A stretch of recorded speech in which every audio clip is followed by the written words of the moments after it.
Growth spurts are prominent in hands and legs of early adolescents due to dash development. बताइएगा, dash विकास के कारण शुरुआती किशोरों के हाथ में, शुरुआती का मतलब बेसिकली पूर्व किशोरावस्था कह लीजिए आप इसको, है ना, पूर्व किशोरों के हाथों और पैरों में विकास की गति प्रमुख होती है। पूर्व मतलब हम कह रहे हैं कि जो अर्ली एडोलेसेंस है, जैसे ही टीनेज जिसको हम कह रहे हैं, या WHO कहता है 10 से 19 वर्ष, जैसे ही उसकी शुरुआत हो रही है किशोरावस्था की, जिसको तनाव एवं तूफान का काल कहा गया है, उसके बारे में कौन सी बात सही है कि जो हैंड्स और लेग्स की जो स्पीड ऑफ ग्रोथ है, वृद्धि, अचानक से जो आपके हाथ और पैर हैं वो बहुत तेजी से बढ़ने लगते हैं ग्रोथ स्पर्ट में। ग्रोथ स्पर्ट को हम कई बार वृद्धि स्फुरण कह देते हैं। तो उसका आपको रीजन बताना है, ऐसा क्यों है, प्रॉक्सिमल है, ये रिवर्स्ड सेफेलोकॉर्डल कहा जाएगा, सेफेलोकॉर्डल कहा जाएगा, या सेफेलो कहेंगे इसको, तो रिवर्स्ड सेफेलोकॉर्डल यहां कहेंगे। मतलब क्या हुआ कि जो बड़ी मसल्स हैं इस टाइम पे, जो ग्रोथ स्पर्ट का टाइम है, जो ग्रोथ स्पर्ट का टाइम है, मैं अभी बताऊंगी सारी ही चीजें। ग्रोथ स्पर्ट जिसको हम वृद्धि स्फुरण कह रहे हैं, कि बच्चे की आप देखते हैं जैसे ही वो टीनेज में जाता है 12 से 18 के बीच में, उसकी हाइट, उसका वेट, उसकी मसल्स में स्ट्रेंथ, हर एक प्रकार से उसके जो सेकेंडरी सेक्सुअल कैरेक्टरिस्टिक्स हैं, प्यूबर्टी हिट करती है, बहुत सारे परिवर्तन हो रहे होते हैं फिजिकली, साइकोलॉजिकली, हर तरह से, सामाजिक रूप से भी। इसीलिए इसको तनाव एवं तूफान का काल कहा है स्टैनली हॉल ने। 12 से 18 क्या है, किशोरावस्था। अब इसमें अगर हम देखें, ग्रोथ स्पर्ट होता है कि अचानक से विस्फोट। आप देखते हैं बच्चा, आप 2 साल पहले मिले थे, बच्चा लग रहा था। मैं अपने भाई की ही अगर बात करूं, पिछले 4 सालों में से जो लास्ट 3 और 2 ईयर्स रहे हैं, उसमें वो अचानक से बड़ा दिखने लग गया, जबकि वो एकदम छोटा दिखता था, है ना। तो ये क्या होता है, ग्रोथ स्पर्ट है, क्योंकि जैसे ही टीनेज हिट करेगी, आप अचानक से आपकी जो शरीर की हाइट है, वेट है, वो सब इंक्रीज होना शुरू हो जाएगा। तो ग्रोथ स्पर्ट लड़कियों में अगर हम देखें तो 2 साल पहले होता है, जल्दी ही खत्म होता है, लड़कों में थोड़े लंबे समय तक चलता है। तो लड़कियों के केस में भारत के कॉन्टेक्स्ट में कहा जाता है कि 10 से 13 वर्ष, और लड़कों के केस में जो है ये 12 से 17 तक भी हम इसको मान लेते हैं, या 14 से 17 तक भी कई लोग मानते हैं। 12 से 17 2 साल बाद लड़कों के केस में शुरू हो रही है। बट ग्रोथ स्पर्ट जो है कि बहुत तेजी से स्फुरण, जो गति बढ़ रही है, शरीर का जो हाइट वेट सब बढ़ रहा है, वो थोड़ा और लंबे समय तक चलता है लड़कों में। लड़कियों में थोड़े कम समय में ये समाप्त हो जाएगा।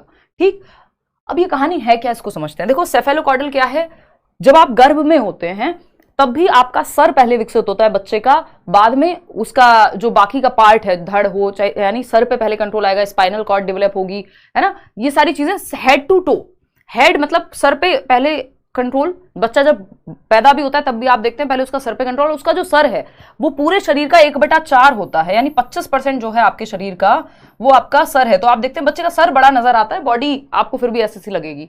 तो ये क्या है, हेड टू टो जाता है कि पहले वो सर संभालना सीखेगा, गर्दन संभालना सीखेगा, फिर ये वाला पार्ट, फिर बैठना सीखता है, फिर खड़े होना सीखेगा, फिर चलना सीखेगा।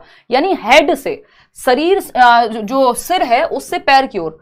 यहाँ पे सेफेल का मतलब होता है, ग्रीक में जो ग्रीक लैंग्वेज है, सेफेल का मतलब है ब्रेन आपका, खोपड़ी आपकी, और कॉर्डल क्या है, जो कॉर्ड है, टेल जिसको हम कहते हैं, पूंछ एक तरह से। तो ये सर हो गया आपका खोपड़ी सेफेल, और कॉर्डल है जो आपकी पूरी टेल है जिससे आपकी पूरी बॉडी कनेक्टेड है।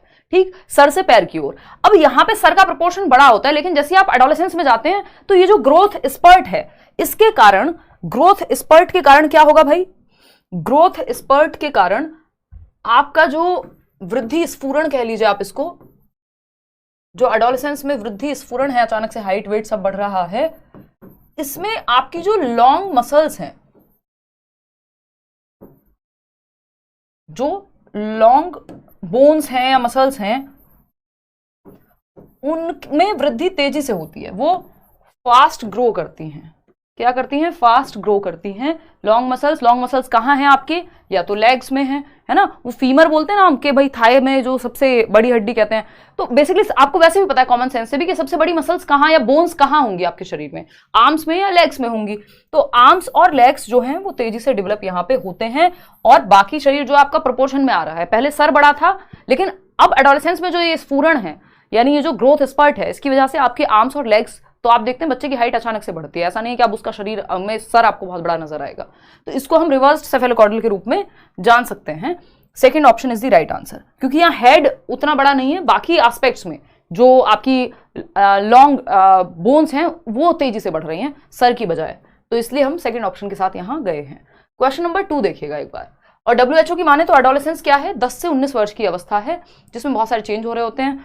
खैर ये कहानी हम बाद में करते रहेंगे डिस्कस, अभी हमको इतना ही पे ही रुकना पड़ेगा क्योंकि हम मॉक टेस्ट की तरह चल रहे हैं, तो नहीं तो एक ही क्वेश्चन पर अटके रह जाएंगे। क्वेश्चन नंबर 2 देखिएगा। इन दी पीयर एक्सेप्टेंस, यानी जो साथी समूह है उसमें जब आप समकक्ष स्वीकृति की बात करते हैं कि आपके दोस्त आपको एक्सेप्ट कर लें, the children who are rarely selected positively और नेगेटिवली कॉल्ड, यानी वो बच्चे जो रेयरली कभी उनको सेलेक्ट किया जाता है पॉजिटिवली भी और नेगेटिवली भी, यानी समकक्ष स्वीकृति पहलू में जिन बच्चों को कभी कभार ही सकारात्मक या नकारात्मक रूप से चुना जाता है, यानी नेगेटिवली भी उन पे ध्यान कभी कभार ही जा रहा है और पॉजिटिवली भी उनको कभी कभार ही चुन रहे हैं कि कोई कंपटीशन है या कुछ क्लास में किसी को मॉनिटर बनाना है, तो कुछ बच्चे ऐसे होंगे जिनको बहुत रेयर ही कि अच्छा आज तुमको बना देते हैं, या फिर नेगेटिवली भी अगर कुछ है तो भी उनको रेयर ही चुना जाएगा। इन बच्चों को कंट्रोवर्शियल बच्चे नहीं कह सकते, जो आप लोग कह रहे हैं बिल्कुल गलत कह रहे हैं, ये नेग्लेक्टेड बच्चे हैं क्योंकि कभी कभार ही इनको पॉजिटिवली और नेगेटिवली चूज ही बहुत कम कर रहे हैं, चाहे पॉजिटिव हो या नेगेटिव हो चूज ही नहीं किया जा रहा है, इनको उपेक्षा की जा रही है, इनकी नेग्लेक्ट किया जा रहा है इनको,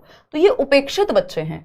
आएंगे बाकी सबको समझेंगे। देखो कंट्रोवर्शियल बच्चा जो है उसको कभी कभार नहीं चुना जाता, उस पर अटेंशन मिलती है तभी वो कंट्रोवर्सी में रहता है कि वो कुछ भी करके पढ़े ना लिखे, बट चाहे पढ़े चाहे ना लिखे, मतलब पढ़ लिख के हो वो बिना पढ़े लिखे हो, लेकिन वो हेडलाइंस में रहेगा। न्यूज़पेपर हेडलाइंस होती ना, फॉर एग्जाम्पल बहुत ही खराब उदाहरण आ रहा है बट मान लो आप, it is like Rakhi Sawant है ना, she is a controversial child. अगर हम क्लासरूम में के हिसाब से देखें, पूरी दुनिया को अगर क्लासरूम में बांट लें तो वो आपको पता है वो इंस्टाग्राम से लेके कहीं ना कहीं से कुछ तो सामने आ जाएगा और वो बंदी आपको कहीं ना कहीं दिख जाएगी, ठीक है ना।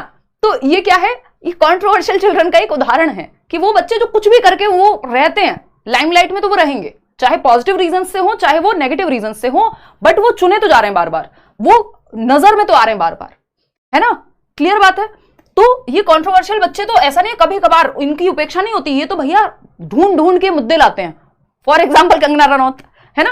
तो ये कंट्रोवर्शियल बच्चे हैं एक तरह से, ठीक भाई, एग्जाम्पल की तरह यूज कर रही हूँ, किसी को दिल पे लगाना हो लगा सकता है। देखो एक बार फिर आता है पॉपुलर चिल्ड्रन। पॉपुलर चिल्ड्रन की अगर हम बात करें, पॉपुलर चिल्ड्रन कौन से हैं? जो पॉपुलर हैं, जिनको बहुत सारे लोग पसंद करते हैं, तभी तो वो पॉपुलर है, ठीक है ना।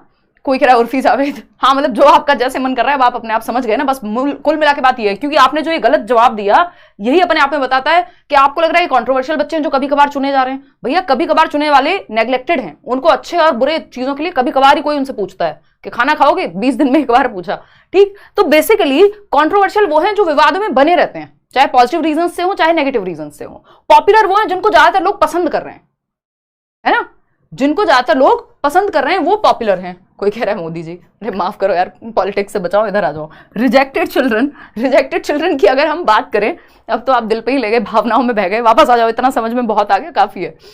रिजेक्टेड चिल्ड्रन वो है जिनको रिजेक्ट किया जा रहा है, जिनको स्वीकार कभी किया ही नहीं जाता, जिनको कोई कह रहा है पॉपुलर चिल्ड्रन में कटरीना कैफ को डाल दो, बहुत बढ़िया, है ना।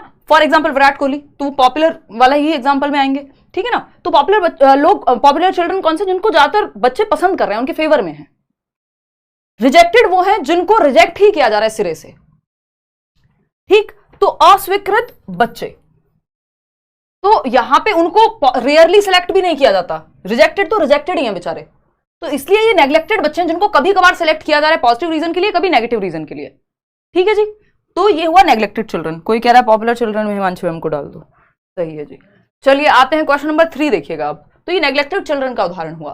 क्वेश्चन नंबर 3 देखिएगा। तो ये चारों प्रकार हमको समझ में आ गए, कोई दिक्कत परेशानी दर्द समस्या? एक आसान सा क्वेश्चन कर लीजिए अब। विच of the following does not promote cultural sensitivity in classroom, यानी निम्नलिखित में से क्या कक्ष में सांस्कृतिक संवेदनशीलता को बढ़ावा नहीं देता है? बताइएगा तराना, बताइए क्या बढ़ावा नहीं देगा? सांस्कृतिक संवेदनशीलता, यानी सभी संस्कृतियों के प्रति हम कक्षा में संवेदनशील हों, मजाक ना उड़ा रहे हों कि किसी पंजाबी कल्चर का या किसी और का, मतलब अलग अलग हर तरह का बच्चा आपके क्लासरूम में है ना, तो आप संवेदनशील हैं। संवेदनशील ना होने का कौन सा उदाहरण है, या संवेदनशील होने के बारे में कौन सी बात गलत है? दोनों ही तरह से देख सकते हैं। नोट लगा हुआ है, ध्यान से सवाल को पढ़ेंगे। फर्स्ट ऑप्शन है organising activities related to different cultures, यानी ऐसी विभिन्न संस्कृतियों के अनुकूल गतिविधियों का आयोजन करना, यानी ऐसी एक्टिविटीज आप करा रहे हैं जहां मल्टीपल कल्चर वाले बच्चों को इंक्लूड किया जा रहा है, अलग अलग संस्कृति या अलग अलग त्योहार आप सेलिब्रेट कर रहे हैं, तो सारे बच्चे इंक्लूड हो जाएंगे, पॉजिटिव बात है। हमें नॉट पूछा है। Encouraging sharing of experiences by students about their culture, जो विद्यार्थी हैं वो जिस भी संस्कृति से आते हैं अपने अनुभवों को शेयर करें। हमारे यहाँ ऐसे सेलिब्रेशन होता है, हमारे यहाँ ये होता है, ये पहनते हैं, ये फेस्टिवल सेलिब्रेट करते हैं। चलो ये भी पॉजिटिव बात है। सेलिब्रेटिंग, हमको क्या चाहिए? नेगेटिव चाहिए। जो गलत है वही सही होगा यहाँ पे।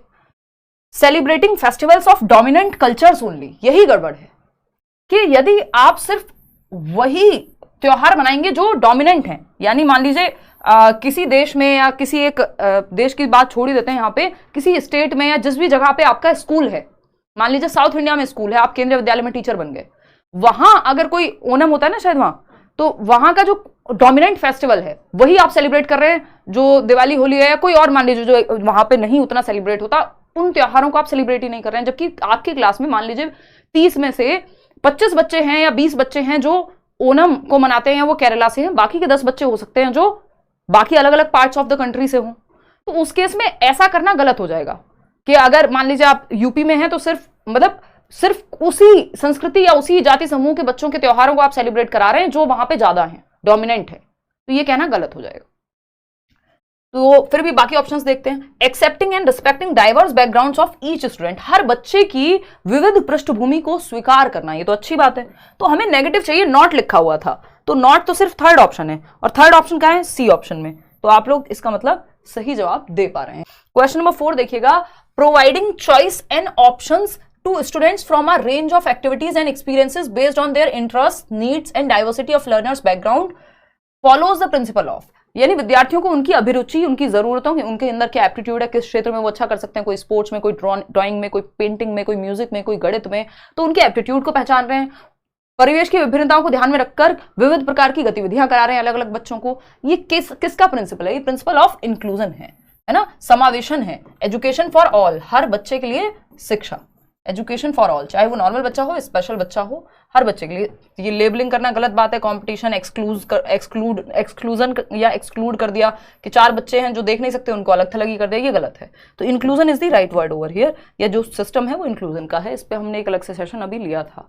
क्वेश्चन नंबर 5 देखिएगा फटाफट से और बताइएगा। क्वेश्चन नंबर 5 क्या कहता है भाई? Challenges in reading text and comprehending long passages is a challenge for students with, यानी चैलेंज किस में आ रहा है? रीडिंग टेक्स्ट को पढ़ने में, पाठ को पढ़ने में और उसको समझने में जो लंबे पैसेजेस हैं, दिक्कत हो रही है। कौन से प्रकार का विकार है ये? कौन सी लर्निंग डिसेबिलिटी है ये बताइए, फटाफट से जवाब दीजिएगा। डिस्लेक्सिया है, एग्जैक्टली। डिस्कैल्कुलिया तो मैथमेटिक्स में होता है, यहाँ पे रीडिंग की बात हो रही है, तो रीडिंग डिसऑर्डर और पढ़ के समझने की दिक्कत है। हियरिंग इंपेयरमेंट थोड़ी है। डिस्ग्राफिया तो राइटिंग इंपेयरमेंट होता है, लिखने में समस्या। ये पठन वैकल्य है, डिस्लेक्सिया है, पढ़ने और लिखने दोनों में समस्या हो सकती है। अगर पढ़ेगा ठीक नहीं तो लिखेगा भी ठीक नहीं। हालांकि मेनली पढ़ने वाली ही समस्या है, जो ईशान अवस्थी तारे जमीन पर वाला बच्चा था। In socio constructivist, question number 6 देखिएगा, in socio constructivist classroom what is the primary mode of assessment, एक सामाजिक रचनावादी कक्ष के अंदर कौन सा तरीका प्रमुख तरीका होगा मूल्यांकन का, या बच्चे के आकलन का तरीका मुख्य कौन सा होगा, यानी बच्चे को जांचने का सबसे बेहतर तरीका, टेस्ट करने का। अगर मैं कहूं कि आपको पता कैसे लगेगा कि बच्चा ठीक कितना सीख गया है, कैसे सीख गया है, ये सब आपको बताना है। तो ये सहयोगात्मक परियोजनाएं, यानी आप उनको ऐसे प्रोजेक्ट्स में डाल दीजिए जहां वो एक दूसरे के साथ ग्रुप में कोलैबोरेट करके कोई काम कर रहे हो, और उस टाइम पे उनको ऑब्जर्व कीजिए, उनका आकलन कीजिए। ग्रुप प्रोजेक्ट दे दिया मान लीजिए, उसके बेसिस पे फिर उनको नंबर दे रहे हैं या व्हाटएवर असेस कर रहे हैं। रिकॉल करना सिर्फ रट्टा लगाना नहीं, बच्चा हमें एक्टिव चाहिए, सबसे ज्यादा एक्टिव यहीं पे है, जिस ऑप्शन में सबसे ज्यादा एक्टिव है वही सही जवाब है। स्टैंडर्डाइज टेस्ट भी बहुत अच्छा तरीका नहीं है, क्योंकि बच्चे के इंडिविजुअल डिफरेंसेस का पता नहीं लग पाता।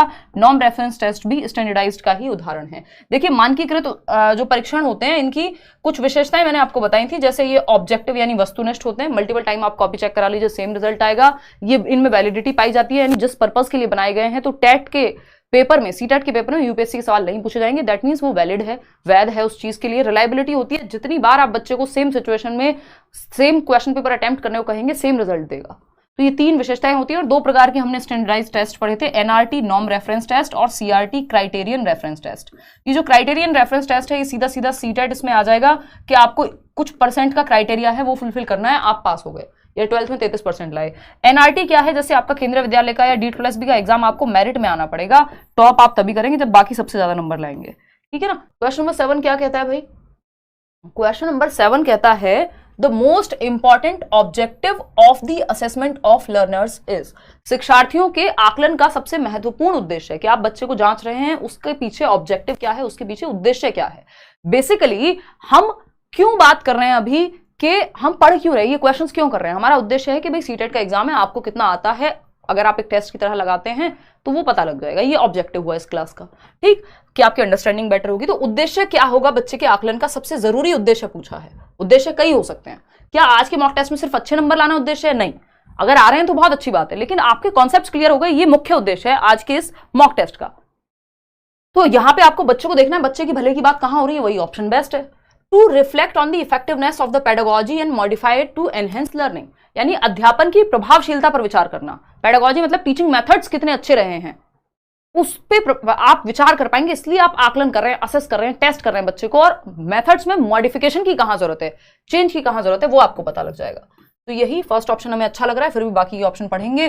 To complete one of the task assign to teacher, सिर्फ काम को पूरा करना ये कोई बहुत अच्छा तरीका नहीं है आकलन का, या कोई उद्देश्य नहीं है। कंप्लीट कर देना registers. To create same ability grouping in class, एक ही एबिलिटी के बच्चों को ग्रुप में डाल देना। मिक्स्ड एबिलिटी ग्रुपिंग होनी चाहिए, ना कि सेम। तो first option is the right answer, बाकी तीनों गलत हैं। आगे बढ़ेंगे क्वेश्चन नंबर 8 पर। फटाफट से बताइएगा क्वेश्चन नंबर 8 क्या पूछना चाहता है आपसे। Teachers in a primary classroom should learn personal voice the talk to ourselves that guides our thinking and behaviour. एक प्राथमिक कक्षा कक्ष में शिक्षिकाओं को व्यक्तिगत वाक, खुद से बातचीत जो हमारी सोच और व्यवहार का मार्गदर्शन करती है, उसको क्या करना चाहिए। हमारी मतलब बच्चे की, तो बच्चे की सोच को दिशा देने वाली जो पर्सनल टॉक है या पर्सनल वॉइस है, उसका क्या करना चाहिए, जिसको हम दूसरी भाषा में प्राइवेट टॉक कह सकते हैं। जिसकी बात किसने की है, वाइगॉस्की ने की है। इसको हम सेल्फ टॉक भी कह सकते हैं कि एक बच्चा है जो खुद से बात करते हो। कब से कब तक होती है, 3 से 6 वर्ष के बीच में ये पाई जाती है। खुद से बात करना यानी बच्चा खुद को डायरेक्ट कर रहा है, तो इसको प्रमोट करना है, शुड बी एनकरेज्ड। ये पॉजिटिव है क्योंकि बच्चे के सेल्फ रेगुलेशन, सेल्फ डायरेक्शन, उसको दिशा मिलती है खुद से बात करके। अरे ये वाला नहीं, ये वाला आंसर सही होगा। जब आप खुद से बात कर रहे होते हैं, आप खुद को दिशा दे रहे होते हैं, ठीक। तो सही इसमें आपने जवाब दिया, डिस्करेज, प्रोहिबिट, पनिश कर देंगे, नहीं। तो फर्स्ट ऑप्शन सही है, इसमें बच्चा एक्टिव है खुद से बात करते हुए, और जो एक्टिव है तो उसको तो प्रमोट करेंगे। क्वेश्चन नंबर 9 देखिएगा एक बार, ये क्या कहता है भाई। क्वेश्चन नंबर 9 ये कहता है the process of teaching and learning for students of differing abilities in the same class is referred to as, यानी एक ही कक्षा में अलग अलग क्षमताओं वाले विद्यार्थियों की सीखने सिखाने की प्रक्रिया क्या कहलाती है। यानी डिफरिंग एबिलिटीज, एक बच्चा है जो मैथ्स में बहुत अच्छा है, दूसरा बच्चा है जो बहुत ही मीडियोकर है मैथ्स में, या तीसरा बच्चा है जो इंग्लिश में बहुत अच्छा है। तो अलग अलग क्षमताओं वाले बच्चे होंगे, सेम एबिलिटी नहीं होगी ना। क्लास में डिफरेंट बच्चे हैं, डिफरेंट एबिलिटी होगी, ठीक है ना, क्लियर बात है। Teaching and learning for students of differing abilities in the same class, different ability के बच्चे सेम क्लास में पढ़ रहे हैं, इनको कैसे देखेंगे, कैसे पढ़ाएंगे। डिफरेंशिएटेड इंस्ट्रक्शन कहेंगे, स्टैंडर्डाइज्ड, स्टिमुलेशन, कंडीशनिंग, ये सब नेगेटिव वर्ड्स हैं कि उद्दीपन है, कोई ऐसा थोड़ी कोई लालच दे करके हम बात कर रहे हैं। मानकीकृत निर्देशन, मानकीकृत तो सबके लिए सेम फॉर ऑल हो जाएगा, जबकि हमें निर्देशन मानकीकृत नहीं, डिफरेंशिएटेड चाहिए, फ्लेक्सिबल चाहिए, तो रिजिड होता है। डिफरेंशिएटेड इंस्ट्रक्शन, डिफरेंट एबिलिटी के बच्चों को डिफरेंट तरीके से, डिफरेंट मेथड्स का यूज करके विभेदी निर्देशन दे रहे हैं। ये एक चाइल्ड सेंटर्ड क्लासरूम का उदाहरण है कि ये स्ट्रेटजी बेहतर रहेगी। डिफरेंट नीड्स को और लेवल्स के बच्चे एक क्लास में पढ़ रहे हैं और हम उनको सिखा पा रहे हैं। क्वेश्चन नंबर 10 देखिएगा। क्वेश्चन नंबर 10 क्या कहता है भाई, in a primary classroom the teachers should dash private speech और self talk that guides thinking and action.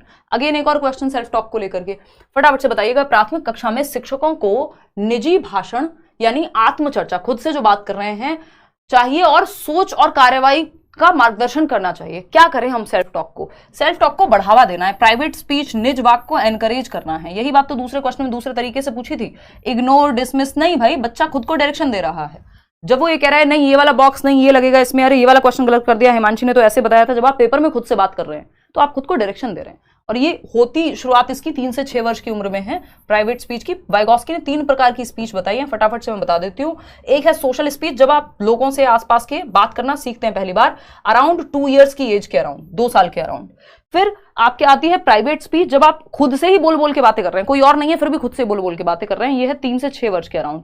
फिर आती है साइलेंट इनर स्पीच, अब आप मन में ही बातें कर लेते हैं, बोलने की जरूरत भी नहीं है बाहर, ये है 6+ ईयर्स की बात। तो ये तीनों रहती हैं लाइफ लॉन्ग, ऐसा नहीं है कि ये प्राइवेट स्पीच आई तो सोशल स्पीच चली गई। सामाजिक वाक जब आप समाज में बातचीत करना शुरू कर देते हैं, 2 साल की उम्र तक आ जाती है ये बात, 2 सेंटेंस को जोड़ के एक नया वाक्य बनाना शुरू कर देंगे। फिर प्राइवेट स्पीच निजवाक, यानी खुद से बात कर रहे हैं, सेल्फ टॉक, बच्चा बोल बोल करके खुद को ही डायरेक्शन दे रहा है, वो 3 से 6 में। और साइलेंट इनर स्पीच, मौन आंतरिक वाक, मन में जब आप बात करते हैं खुद से, किसी को पता भी नहीं है, वो 6+ ईयर्स में आता है। तो ये 3 प्रकार की स्पीच हैं जो वाइगॉस्की ने दी है। क्वेश्चन नंबर 11 देखिएगा और बताइएगा फटाफट से। क्वेश्चन नंबर 11 क्या कहता है? Seeing the role of boys, यानी लड़कों का रोल देखते हुए, एट होम यानी घर पे, एंड इन दी सोसाइटी, तो घर पे और समाज में जब लड़कों का रोल देखा एक बच्चे मोहित ने, Mohit refused to play the role of a girl in a program organized in the school. Mohit ने मना कर दिया, भैया मैं एक गर्ल की भूमिका, एक लड़की की भूमिका एक स्कूल के प्ले में, एक स्कूल के नाटक में नहीं निभाऊंगा, क्योंकि मैंने देखा है कि लड़कों का तो रोल अलग है समाज में, पापा थोड़ी कभी खाना बनाते हैं, पापा थोड़ी ना ये बोलते हैं। तो ये क्या हुआ, उसने देखा जो समाज में है, सोसाइटी में और घर पे जो उसने रोल देखा बॉयज का, वो उसमें फिट नहीं हो पा रहा था, और उसने एक प्ले के अंदर, एक नाटक के अंदर एक लड़की का रोल प्ले करने से मना कर दिया, saying that because he is a boy he will not wear a girls dress, it shows what, यानी ये क्या दर्शाता है कि वो तो लड़का है और वो लड़की वाली ड्रेस नहीं पहनेगा, सब उसका मजाक उड़ा सकते हैं, 70 चीजें हो सकती हैं। तो मोहित ने घर व समाज में, कहां देखा ये उसने, घर व समाज में लड़कों की भूमिका को देखते हुए स्कूल में आयोजित एक कार्यक्रम में लड़की की भूमिका को यह कहकर निभाने से इनकार कर दिया कि वह एक लड़का है, इसलिए वह लड़की की ड्रेस नहीं पहनेगा। It shows what, Mohan is showing what, अपने व्यवहार में मोहन क्या शो कर रहा है या मोहित क्या शो कर रहा है, ये आपको बताना है। फटाफट से बताइए, जवाब दीजिए। फोर्थ ऑप्शन 54% लोग कह रहे हैं, जो कि सही भी है, बाकी के 46% लोग गलत जवाब क्यों दे रहे हैं? ये जेंडर रोल फ्लेक्सिबिलिटी कहां है? अगर फ्लेक्सिबिलिटी होती तो मोहित कहता कोई बात नहीं, कपड़े तो हैं यार और मेरे को एक्ट ही तो करना है, क्या दिक्कत है? तो फ्लेक्सिबिलिटी तो है ही नहीं। फ्लेक्सिबल रोल देखा होता तो, अगर उसने जनरली ये देखा होता कि हाँ कोई बात नहीं, आजकल जैसे जितने यूनिसेक्स कपड़े आ गए हैं कि वही टी शर्ट महिलाएं भी पहन सकती हैं, पुरुष भी पहन सकते हैं, है ना, 70 चीजें, शूज आ गए हैं, घड़ियां, पता नहीं कितनी चीजें हैं, तो ये जेंडर रोल फ्लेक्सिबिलिटी को दर्शाती है। पहले शायद इतना नहीं था, तो फ्लेक्सिबिलिटी देखी होती तो वो मना ही नहीं करता, तो ये तो होगा नहीं। जेंडर इक्वालिटी, इक्वालिटी कहां है इसमें, बराबरी कहां है? क्या वो कुछ कम हो जाएगा अगर वो एक रोल प्ले कर लेगा एक नाटक में जो उसको एक टास्क मिला है, तो कुछ इनइक्वालिटी क्रिएट हो जाएगी? नहीं, तो इक्वालिटी तो यहां है ही नहीं, हो ही नहीं रही। मोबिलिटी, गतिशीलता है, कुछ चेंज आ रहा है, नहीं आ रहा।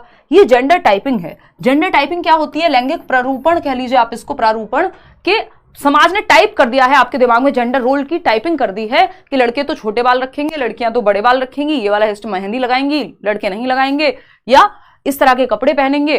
तो ये क्या है? टाइपिंग हो गई है आपके अंदर। अब आपको लगता है अगर कोई लड़की छोटे बाल रख रही है तो कोई ऐसा व्यक्ति जिसकी जेंडर रोल टाइपिंग इतनी ज्यादा रिजिड हो गई है, उसके दिमाग में स्टीरियोटाइप बन गई है वो चीज, तो वो कहेगा अरे ये तो लड़कों के जैसे बाल रखती हैं, है ना। तो ये क्या हो गया? ये स्टीरियोटाइप की तरफ चली गई, धीरे धीरे टाइपिंग होकर के वो स्टीरियोटाइप की तरफ चली ही जाती है, ठीक है ना। तो ये जेंडर रोल टाइपिंग को दर्शा रहा है बच्चा, कि उसके दिमाग में तो यही रोल टाइप हुआ है ना, बैठ गया है उसके दिमाग में। क्वेश्चन नंबर 12 देखिएगा।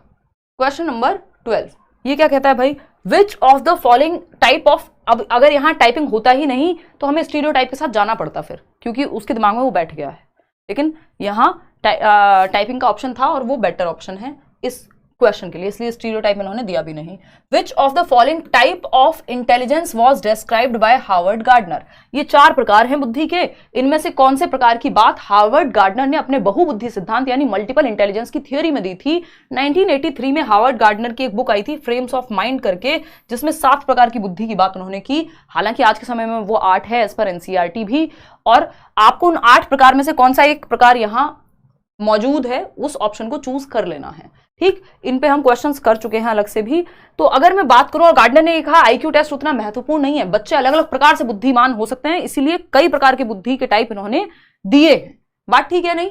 69% लोग कह रहे हैं लिंग्विस्टिक इंटेलिजेंस, बिल्कुल सही बात है। भाषिक बुद्धि या भाषाई बुद्धि की बात गार्डनर ने की है। वो लोग जो राइटर्स हैं, वो लोग जो इवन पोइट्स हैं, वो लोग जो नॉवेल्स लिख रहे हैं, या जिनकी भाषा पे अच्छी पकड़ है, भाषा को प्रोड्यूस करने से लेकर के और उसको मतलब स्पोकन लैंग्वेज हो चाहे वो रिटन लैंग्वेज हो, तो भाषा पे पकड़ है अच्छी, तो हम ये कहेंगे वो लिंग्विस्टिक इंटेलिजेंस रखते हैं, है ना।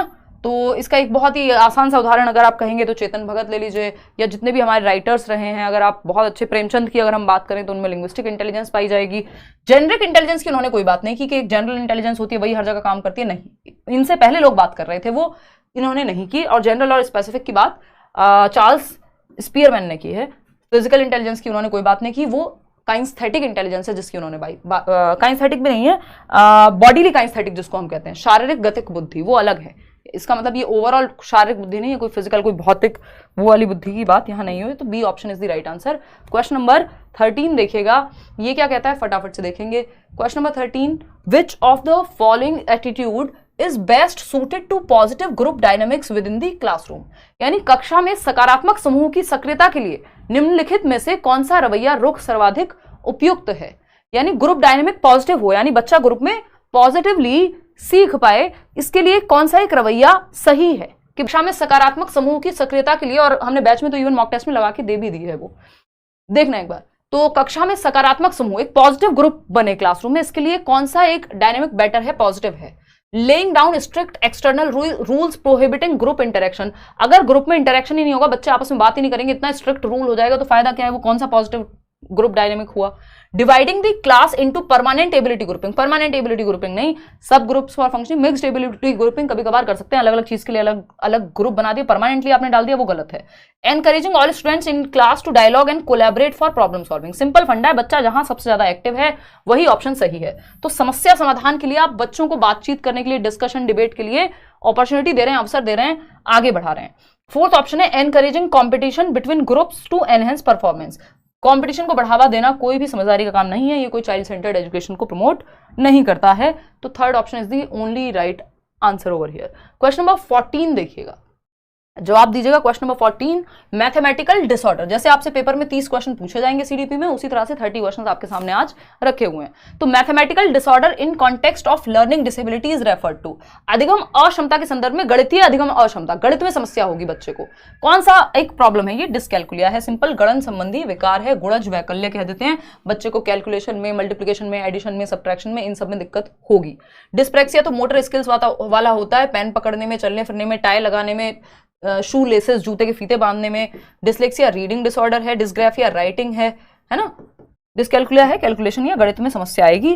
Third option is the right answer. Question number 15 देखिएगा, शीला एक बच्ची है, 5 साल की बच्ची है, इसके बारे में समझते हैं। शीला, क्वेश्चन नंबर 15 कहता है, शीला अ 5-year-old गर्ल, 5 साल की बच्ची है, started playing the musical instrument guitar, 5 साल की बच्ची है, एक म्यूजिकल इंस्ट्रूमेंट गिटार नाम के इंस्ट्रूमेंट को विदाउट एनी आउटसाइड इंस्ट्रक्शन, किसी ने उसको इंस्ट्रक्शन नहीं दी और बजाना उसने शुरू कर दिया था जब वो 3 साल की थी तब से।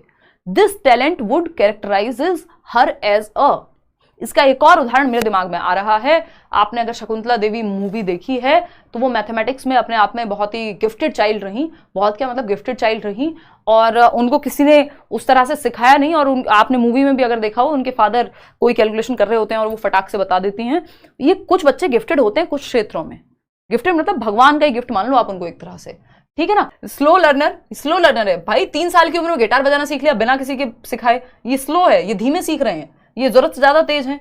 चाइल्ड विद लो आईक्यू कहां से तेज होगा इस बच्चे का जो इतनी तेजी से सीख रहा है, क्यों हम अज्यूम कर लें ये बच्चा गिफ्टेड है, ठीक है ना। ऑटिस्टिक है नहीं, ऑटिस्टिक बच्चा रेपिटेटिव एक्शन करता है, बार बार रिपीट करता है सेम चीज को, कम्युनिकेशन में दिक्कत होती है। ये बच्चा प्रतिभाशाली है, किसी एक क्षेत्र में इसके अंदर प्रतिभा है। गिफ्टेड 3 प्रकार के होते हैं, एक वो जिनका आईक्यू ज्यादा होता है, इनको इंटेलेक्चुअली ब्राइट कहते हैं, 130+ आईक्यू है मान लीजिए, वो भी गिफ्टेड है, पढ़ने में बहुत अच्छा होगा एकेडमिक्स में। दूसरा प्रकार है टैलेंटेड है बच्चा, जैसे कोई विशेष टैलेंट है, जैसे ये बच्ची जो है शीला, इसमें गिटार बजाने का टैलेंट है बचपन से ही, है ना, अगर थोड़ी सी भी ट्रेनिंग मिल जाएगी तो बहुत अच्छा करेगी। तीसरा है कोई क्रिएटिव बच्चा, कुछ नया, कुछ नोबल बनाना, कोई पेंटिंग ऐसी बनाना, कुछ डिफरेंट, कुछ नया करना।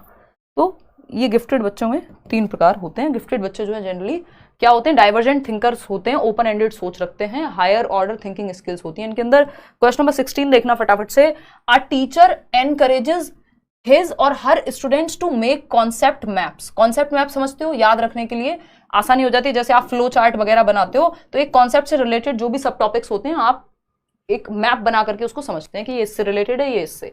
After teaching a topic this would be helpful in, करेंगे कॉन्सेप्ट मैप की बात हो रही है। एक अध्यापिका किसी एक विषय को पढ़ाने के बाद विद्यार्थियों को संकल्पनात्मक मानचित्र बनाने के लिए कहती है। संकल्पनात्मक मानचित्र यानी कॉन्सेप्ट का मैप, फ्लो चार्ट या किसी भी तरह से जिसमें कॉन्सेप्ट समाहित हो सके। क्लियर है बात? तो इससे क्या होगा? Conducting formative assessment. हाँ भाई, बच्चा पेन पेपर टेस्ट ना देकर के कोई एक्टिविटी कर रहा है तो ये फॉर्मेटिव एफए है, रचनात्मक तरीका है, क्रिएटिव तरीका है आकलन का, सही है। Testing the capability of students to summarise the main points. भाई मुख्य बिंदु को समराइज कर पाया बच्चा या नहीं उस कॉन्सेप्ट के? बिल्कुल सही बात है, पता लग जाएगा वो बना पा रहा है या नहीं, कि हमने आज क्या क्या पढ़ा तो उसने मैप बना के बता दिया। Developing rubrics to evaluate the level of the students. Rubrics होते हैं एक सेट स्टैंडर्ड डेवलप हो जाएगा, एक गाइड डेवलप हो जाएगा कि बच्चा अगर इतने परसेंट बना पा रहा है तो इसका मतलब इतने परसेंट उसकी जानकारी है। तो एक गाइड, एक पैमाना होता है रूब्रिक बच्चे को जांचने का, तो वो भी डेवलप होगा इससे। Testing the artistic ability. ये आर्टिस्टिक एबिलिटी टेस्ट करने के लिए नहीं है, आर्टिस्टिक एबिलिटी के लिए कोई ड्राइंग, पेंटिंग कुछ भी काम दिया जा सकता था। Artistic ability is not the right word over here. तो फर्स्ट, सेकंड और थर्ड जो है यहां सही उत्तर हो जाएगा। क्लियर है बात? आगे बढ़ेंगे, क्वेश्चन नंबर 17 को देखिएगा, क्या कहता है ये, फटाफट से बताइएगा। Teacher encouraged her students to learn about their heritage through conversations with adults and community members. Choose the option from the following that reflects the teachers perception about socialization and learning. यानी a teacher encouraged her students, बच्चों को encourage किया, प्रोत्साहित किया एक teacher ने, learn about their heritage, जो भी उनकी हेरिटेज है, विरासत है, अपने आसपास की चीजें हो सकती हैं, कल्चर के बारे में हो सकती हैं चीजें, कोई मॉन्यूमेंट हो सकता है, इन सब के बारे में वो अपने अडल्ट्स और कम्युनिटी से बातचीत करके, अपनी दादी नानी से, अपने आसपास के लोगों से, अपने माँ बाप से, अपने आस पड़ोसियों से, मान लीजिए कोई है जहाँ पे कोई व्यक्ति है उसकी क्लास में जो आगरा से है तो उससे बात कर रही है ताजमहल के बारे में बच्ची, तो ये सब के बारे में वो बातचीत करके कम्युनिटी से सीख रही है। ये क्या रिफ्लेक्ट करता है फटाफट से बताना है आपको।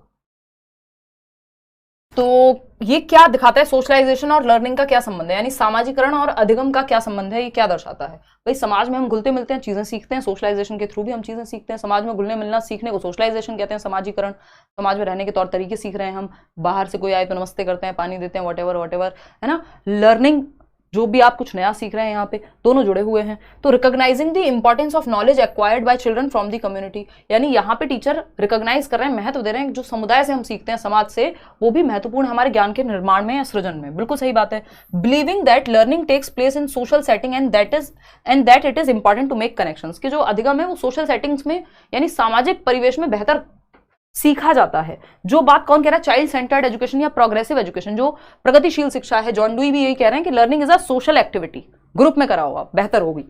Valuing the connection of knowledge acquired in school with local knowledge, जो बाहर की लोकल नॉलेज है, जो रियल वास्तविक दुनिया है, उससे कनेक्ट कर दिया आपने किसको, क्लासरूम नॉलेज को, किताबों के ज्ञान को। Giving more importance to knowledge taught in school, नहीं यहाँ पे ऐसा नहीं हो रहा कि जो स्कूल में सिखाया जा रहा है उसको ज्यादा महत्व दे रहे होते तो फिर कम्युनिटी के साथ इंटरेक्शन की बात आती ही नहीं। तो फर्स्ट, सेकंड, थर्ड यहाँ पे भी सही है, यानी third option is the right answer जो 3 पे। Which of the following scenario exemplifies constructivist pedagogy? Constructivist मतलब बच्चा जहां एक्टिव होगा, पियाजे और वाइगोस्की की बात हो रही होगी, रचना करके सीखेगा, एनसीएफ भी इसी पे बेस्ड है। पियाजे क्या है, रेडिकल कंस्ट्रक्टिविस्ट हैं, वाइगोस्की क्या है, सोशल कंस्ट्रक्टिविस्ट हैं, ठीक है ना। तो कौन सी संरचनावादी शिक्षा शास्त्र विधि को दर्शाती है? पहला ऑप्शन है, यानी बच्चा जहां एक्टिव है। Students listen to the teachers and take notes on the content covered, बच्चे सुन रहे हैं और नोट्स बना रहे हैं, उतने एक्टिव नहीं है, इससे ज्यादा एक्टिव हो सकते हैं। सेकेंड ऑप्शन है, students repeat loud long passages to memorise them, again यहाँ पे भी वो रट्टे लगा रहे हैं, उतने एक्टिव नहीं है, यहाँ पे भी बस बैठ के नोट्स ले रहे हैं, लेक्चर मेथड है, उतने एक्टिव नहीं है। Students learn the material in their textbooks and take test covering the content, जो किताब में लिखा है वो सीख रहे हैं और टेस्ट दे रहे हैं, उतने एक्टिव हैं ही नहीं। अ टीचर जहां एक्टिविटी करेंगे वहां एक्टिव होंगे। A teacher presents his students with a contemporary issue on which they discuss and debate, teacher ने एक कॉन्टेम्परेरी इशू दिया कि भाई अब डिपेंड करेगा, अगर 11th 12th की क्लास है और कोई सब्जेक्ट है मान लो सोशियोलॉजी जैसा, तो हम कहेंगे भाई कि ये जो प्राची निगम वाला केस हुआ, क्या ये सही है, इस पे सब अपने अपने विचार देंगे, डिस्कशन होगा क्लासरूम, मतलब इस तरह का कोई भी मुद्दा हो सकता है जो उस समय पे चल रहा हो, समकालीन हो, है ना। क्या लड़के लड़कियों में भेदभाव सही है, अब इस पे चर्चा हो रही है, टीचर ने टॉपिक दे दिया एक तरह से उस समय पे चलने वाला, क्लास के हिसाब से दिया जाएगा टॉपिक, ऐसा नहीं है 5वीं क्लास के बच्चे को ये बात कहोगे शायद उसको ठीक से ना जमे वो चीज।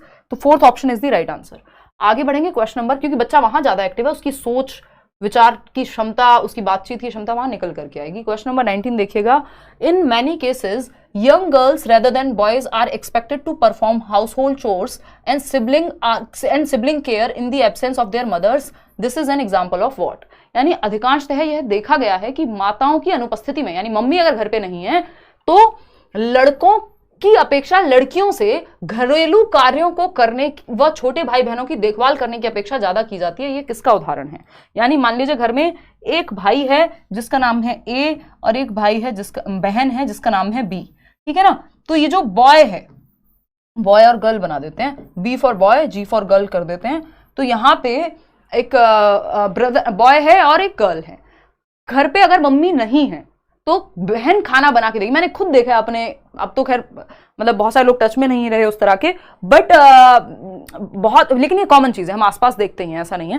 तो मेरा खुद का एक्सपीरियंस है कि मेरी फ्रेंड्स थी एक दो जिनके यहाँ पे अगर मम्मी नहीं होती है तो खाना वही बनाती है। और आपने भी ये देखा ही होगा, किया भी होगा कई फीमेल्स ने, खाना जो है अगर मम्मी नहीं है तो बेटी ही बनाएगी खाना, भाई जो है वो नकारा आके बैठ के बस खा ले, बहुत बड़ी बात है ना। मैं खराब शब्द यूज कर रही हूँ but you are getting what I am saying. क्यों कह रही हूँ ऐसा, अभी आंसर में पता लग जाएगा, है ना, कि मतलब उसको भी दो हाथ दिए भगवान ने, वो भी खाना बना सकता है, मदद कर सकता है, एटलीस्ट दोनों मिलकर के बना सकते हैं, ठीक है ना। क्योंकि लेकिन हमारे यहाँ स्टीरियोटाइपिंग हो गई है, क्योंकि हमने मान लिया खाना बनाना सिर्फ मम्मी का काम है, तो वही खाएगा आके। और मुझे उस समय भी इस बात से इतनी तकलीफ होती थी, पता नहीं क्यों, क्योंकि मतलब हमारे घर में क्या ऐसा नहीं हुआ, या भाई बहुत छोटा भी था, और देयर वर मल्टीपल रीजंस। तो वो एक थोड़ा क्रांतिकारी विचार हैं भी मेरे इस चीज को लेके। तो अगर हम देखें बॉय और गर्ल की अगर हम बात कर रहे हैं यहाँ पे, तो अगर माँ की अनुपस्थिति है तो खाना कौन बनाएगा? बेटा नहीं बनाया, बेटी बना रही है, यानी गर्ल बना रही है। अगर छोटे भाई बहन हैं तो बेटी उनको संभाल रही है। पुराने टाइम पे, हमसे एक जनरेशन पहले चले जाएं तो बड़ी बहन मतलब माँ का ही काम है, वो अपना जीवन भी सेक्रीफाइस कर देगी, किस लिए? क्योंकि छोटे भाई बहन को संभालना है, ठीक है ना। क्या ये फेयर है? फेयर तो नहीं है। ये क्या है? स्टीरियोटाइप का उदाहरण है, सिंपल। इक्विटी इसमें कुछ भी नहीं है कि अब कई लोग कहेंगे नहीं उनमें तो मातृत्व ज्यादा होता है महिलाओं में, इसलिए उनको ये काम दिया जा रहा है। अच्छा भैया, खाना बनाने में मातृत्व भी लगेगा, बच्चों को संभालने में भी, तो आप में भी तो होगा कुछ, ठीक। तो ये हम नहीं कह सकते, इक्वालिटी तो ये बिल्कुल भी नहीं है, और ये रेलेवेंस भी कुछ नहीं है। ये स्टीरियोटाइप है, रूढ़िबद्धता है, क्योंकि चला आ रहा है, ऐसा देखा है हमने, तो हमने इसको सही मान लिया है, ठीक है ना। हाँ, मतलब खुद भी शर्म नहीं आ रही, नाकारा में इसलिए बोल रही हूँ, आप कैसे खा सकते हो? आपको लग रहा है आप ज्यादा बड़े ह्यूमन हो, सामने वाला कम बड़ा ह्यूमन है, वो आपको लेके आएगा। या तो फिर ये चीज हो सकती है कि कभी भाई बना रहा है कभी बहन, हमेशा वाली स्थिति खराब है ना, तो उसकी बात चल रही है। मतलब मुझे ये नहीं कि खाना बनाना कोई बुरी बात हो गई अगर किसी ने बनाया, चाहे वो लड़का बनाए लड़की बनाए, खाना बनाना एक स्किल है, कोई दिक्कत नहीं है उस बात से। क्वेश्चन नंबर 20 देखिएगा, विच of the following is not a characteristic of progressive education, यानी इनमें से कौन सी प्रगतिशील शिक्षा की विशेषता नहीं है? बताइएगा, फटाफट से बताना, कौन सी प्रगतिशील शिक्षा की विशेषता नहीं है? Focus on continuous and comprehensive evaluation, यानी सतत एवं व्यापक मूल्यांकन पर बल दीजिए, ये विशेषता नहीं है। नहीं, प्रोग्रेसिव एजुकेशन तो कहेगी भाई हर एक पक्ष में होलिस्टिक आकलन हो, जो सीसीई कहता ही है, सर्वांगीण रूप से जांचिए आप करिकुलर और को करिकुलर दोनों एस्पेक्ट को। हमें नॉट चाहिए। एनकरेजिंग रोट मेमोराइजेशन, रटने की बात तो आपका प्रोग्रेसिव एजुकेशन जो कि चाइल्ड सेंटर्ड है, प्रगतिशील कक्षा है, वो तो नहीं कहेगा कि रट के याद कराइए। कोलैबोरेटिव बेटर है, लाइफ लॉन्ग लर्निंग हो रही है, बेटर है, लेकिन सेकंड ऑप्शन गलत है। जो गलत है वही सही है, क्योंकि पूछा ही गलत है।